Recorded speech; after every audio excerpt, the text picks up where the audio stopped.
So we have a very interesting concept here that was just released by Honor yesterday, actually, and it's the Honor V Purse. So a little bit different than the Google Pixel Fold, a little bit different than the Galaxy Z Flip 5, a little bit different than the Galaxy Z Fold 5, or of course, last but not least here, the Surface Duo 1 or 2 is going to be a purse foldable cell phone. I never in my life thought we would get to this point that we have a purse foldable cell phone, but we do. This was released yesterday, and of course, it's only being released in Chinese markets. But here's really the breakdown of the phone. It's a 7.71-inch phone. It has a 50 megapixel 2160 p camera, 16 gigabytes of RAM, and 4500 milliamp battery. As you can see right here, when the phone is open, it does have a little punch hole camera on the right hand corner. It of course does also have on the back of the phone here, well I guess on the front of the phone, a triple camera setup, and it very much resembles a purse when it is closed. It's very small, it's horizontal, and let's just talk about the specs for this phone. So starting off right away, unfolded is 156.5 by 135.6. It does weigh 214 grams. It does have a dual SIM, nano SIM, and dual SIM standby. It has a foldable OLED 1B colors, 90 hertz panels, so that's 120 hertz, 1600 nits peak. Size is 7.71 inch. Resolution is 2016 by 2348 pixels.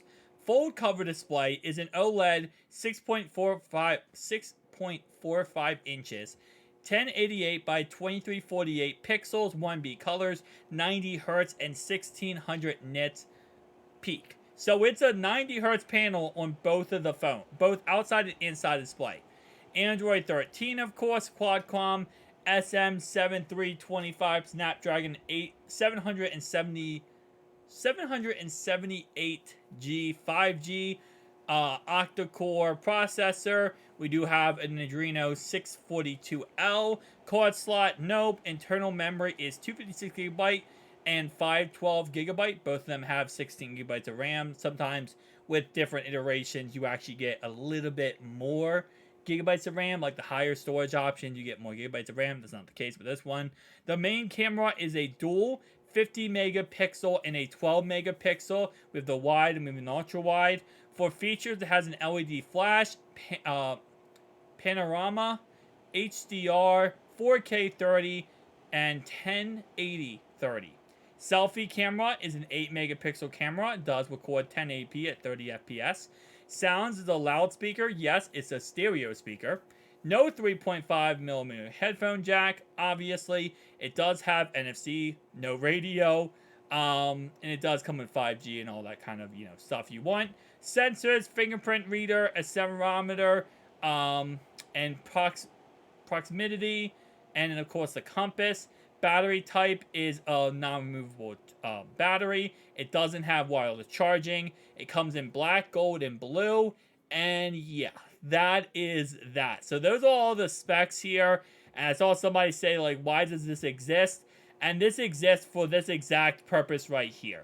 It's just a cool phone for those who want this as a potential design fashion statement. I would guess this would literally just be for a fashion statement type of phone. That's all this really looks like it would be used for. It's like if you want to use it like a fashion statement. I mean, again, most of the images around this, and it's called a purse for a reason. I mean, it looks like a little mini purse that a lot of women might take with them, when they're going out, when they just have their phone in there, maybe some money in there.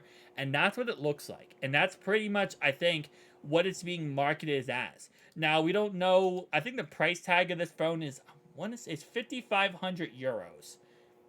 Oh, Chinese yen. Sorry, Chinese yen. Which I want to see real fast. What is the Chinese yen? Chinese yen to USD. It's, okay, so let me do 5,500. That comes out as $753. I don't think that's a correct source. But this is what it looks like. We're gonna go into that in a second. But this is what it looks like from the outside. It of course does have this beautiful camera here, or beautiful.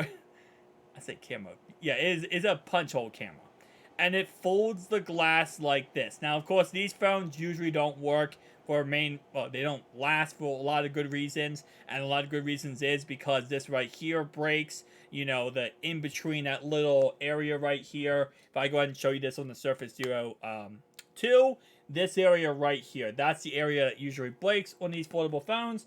And so it doesn't usually last long, and that's why these foldable phones have failed so many times in the past, because that foldable glass is not durable enough. But when you open it up fully, this is what you get.